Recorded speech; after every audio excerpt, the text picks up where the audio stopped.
हम रंजना कर्ण आई एगो छठक गीत लऽ के आयल छी, सुनू। कहाँ के रूसल गे बाझिनी, बाझिन कहाँ चली जाए, के तोरा मारल के गे बाझिनी, बाझिन के पढ़ुगार, कौने अपगुण में हो दीनानाथ, बाझी देलहूँ बनाए, सासु मारई ठुन का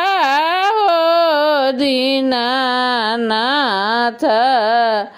दीनानाथ गननदी पढ़ुगार, गोतनी उलहन हो दीनानाथ, दीनानाथ दियने छोड़ाए, कौने कसुरबा हो दीनानाथ, दीनानाथ बाझिन देलहूँ बनाए, सासु के गरिया गे बाझिनी, बाझिन गंगा बहुधार, सासु के ठुन का गे बाझिनी,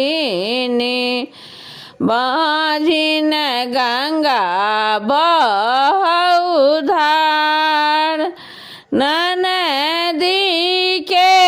गरिया गे बाझिनी, बाझिन दिन दुई चार, गोतनी उलहन मागे बाझिनी, बाझिन देबऊ छोड़ाए,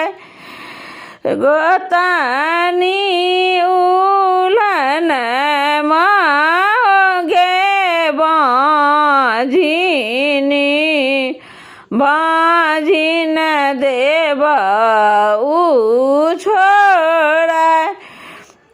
चुप रहू गे बाझिनी, बाझिन पूरत मन के आस, देवा के जे दिया हो दीनानाथ, दीनानाथ छीनी जूनी ले, बाझी पद छूटतई हो